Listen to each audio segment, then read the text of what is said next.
এদিকে নারী প্রতি সহিংসতা ও ধর্ষণের ঘটনায় অপরাধীদের দ্রুত বিচার দাবিতে রাজশাহী নগরীর তালাইমারি মোড়ে মহাসড়ক অবরোধ করে বিক্ষোভ করছে রাজশাহী বিশ্ববিদ্যালয়ের শিক্ষার্থীরা। সেখানে আছেন আমাদের সিনিয়র করেসপন্ডেন্ট সমর সাজু। সাজু, বিক্ষোভের সর্বশেষ কি তথ্য আছে আপনার কাছে?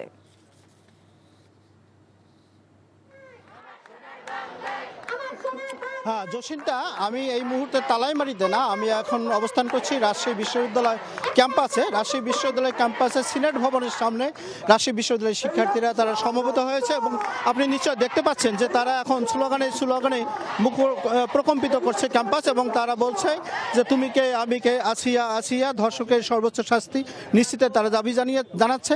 এবং এখানে যে সমবেত শিক্ষার্থীরা রয়েছে তারা কিছুক্ষণের মধ্যে এখান থেকে বিক্ষোভ মিছিল নিয়ে তালাইমারি যেখানে অন্যান্য শিক্ষা প্রতিষ্ঠানের শিক্ষার্থীরা অবস্থান নিয়েছে সেখানে তারা যাবে এবং সেখানে একাত্মতা ঘোষণা করে তারা সেখানে যোগ দেবে।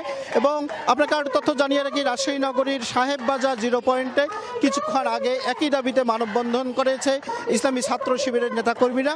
আর এরপর এই যে রাজশাহী বিশ্ববিদ্যালয় আমরা এখানে যেখানে অবস্থান করছি সেখানে কিছুক্ষণ পর জাতীয়তাবাদী ছাত্র দলের পক্ষ থেকে মানববন্ধন হবে। আর এখন যারা এখানে অবস্থান নিয়েছে শিক্ষার্থীরা, তারা যেটা দাবি জানাচ্ছে, তারা যে সরকারের কাছে তারা দাবি জানাচ্ছে যে সরকার ধর্ষণের যে তদন্ত কাজ 15 দিনের মধ্যে সমাপ্ত করার সরকার সিদ্ধান্ত নিয়েছে সেটা তারা মেনে নিয়েছে। তবে বিচার কাজ 90 দিনের মধ্যে যেটা সরকার সিদ্ধান্ত নিয়েছে তারা সেটা মানছে না। তারা বলছে যে 30 দিনের মধ্যে বিচার কাজ শেষ করে এবং ধর্ষকদের উপযুক্ত দৃষ্টান্তমূলক শাস্তি তারা দাবি জানাচ্ছে এবং প্রয়োজন বোধে তারা আইন সংশোধন করে ধর্ষণের ঘটনায় 30 দিনের মধ্যে বিচার কাজ শেষ করে শাস্তি নিশ্চিতের দাবি জানাচ্ছে। এবং তারা বলছে এই দাবি যতক্ষণ পর্যন্ত তাদের মানা না হবে ততদিন পর্যন্ত তাদের এই আন্দোলন চলতেই থাকবে। জিসিন্তা,